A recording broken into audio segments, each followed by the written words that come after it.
Alright class, now that we've went over the process for contacting a legislator, as I had you guys read in the article previously, since we've reviewed that, we're going to go ahead and we're going to cover the ballot initiative process.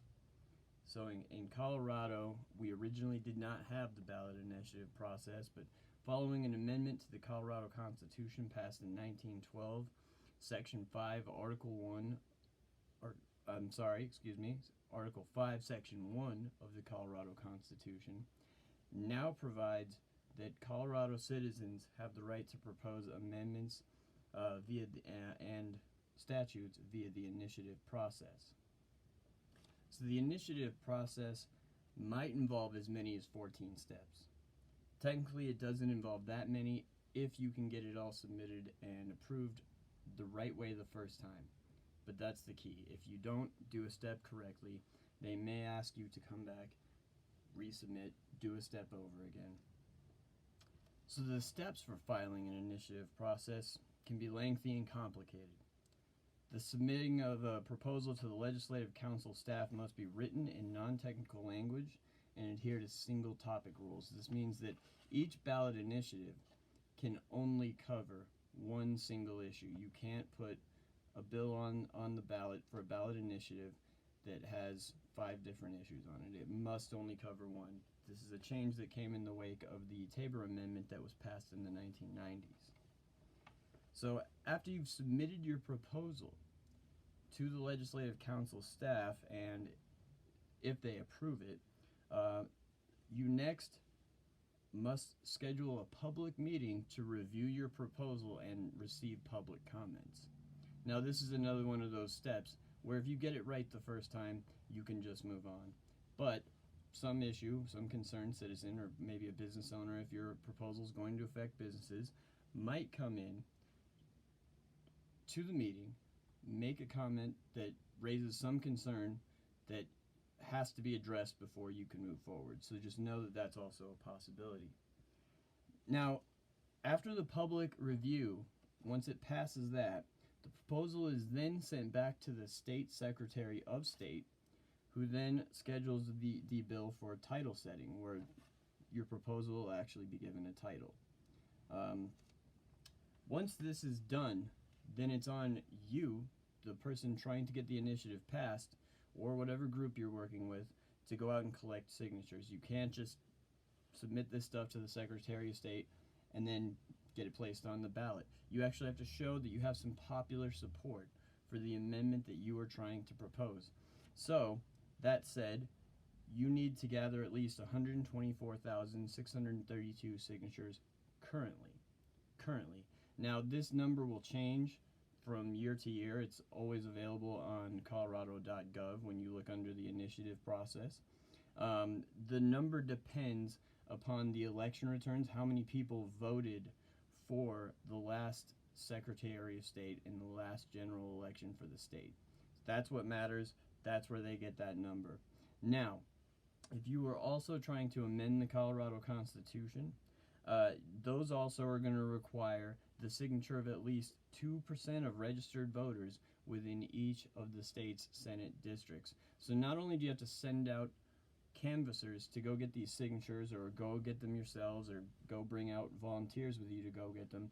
You can't just go to one area, get a bunch of signatures. You actually have to go to a bunch of different areas of the state and make sure that people throughout the state support that constitutional amendment. So after the signature gathering, you then have to send off for signature verification. So this means you return all those petitions. Somebody from the state is going to check them over. They'll randomly check names on your petition against names on the voter rolls, just to make sure that you didn't make somebody up, or have your Uncle Bob sign the petition over and over again under different names. They're going to check, they're going to verify all of these people are indeed registered voters, or not all, but enough. If they spot too many discrepancies in those spot checks, then you're probably going to have to go collect signatures again. They're not going to be verified. So once you finally get the signature verification and all of that completed, then you get your initiative placed on the ballot. And in the general election, when your initiative's on the ballot, you only need a 51% simple majority to pass the statute or for the repeal of an amendment or a portion of an amendment. Now, the new constitutional amendments that are brand new, not repealing or altering the language of an old one, those actually must gain 55% of the popular vote in what's called a supermajority. Now, assuming that the voters like your idea and they decided to pass it, you will then send your successful initiative to the Colorado General Assembly. It'll still go before the floor, and the General Assembly may pass, alter, or repeal the initiative. Now, if the initiative is just passed by the legislature, or even if they alter it, then it's still state law. If it gets repealed, you can just put it through again. If it's got popular enough support, put it through again. Usually, these ballot initiatives do not get repealed by the state legislature. It's actually pretty rare that they do. Now, there are some additional considerations that you're going to want to take into account on the ballot initiative process. And first of all, the average successful ballot initiative campaign costs about $567,000. So you're going to need some kind of financial backing. This is probably going to mean bringing in an advocacy group, an interest group, having some kind of fundraising effort tied to this initiative campaign. Think in terms of those signature gatherers. You might need to pay some of those unless you have so many friends that you can just go out, get the signatures without paying somebody. You might have to pay people to get signatures. You might have to put out ads to get people to want to vote. You're going to have to continue to build public support. And on that same note, initiative campaigns, they must comply with all the state campaign finance laws and restrictions. So you have to know all those laws, make sure you don't break them. And then another thing to consider is you're going to have opposition, probably. If you affect the right groups, you will have opposition. In the past years, lobbyists have spent millions and sometimes even tens of millions either trying to support or trying to oppose one of these ballot initiatives.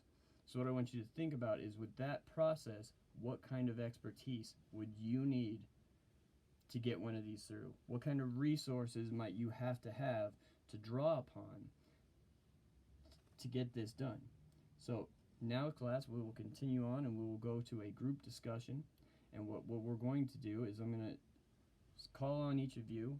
I'm just going to have you come up with something that you can think of as an advantage or disadvantage to each of these processes. And you can pick either one. You can pick the initiative process, or you can pick working with a legislator in the article that I assigned you guys to read earlier. So let's go ahead and we will start that.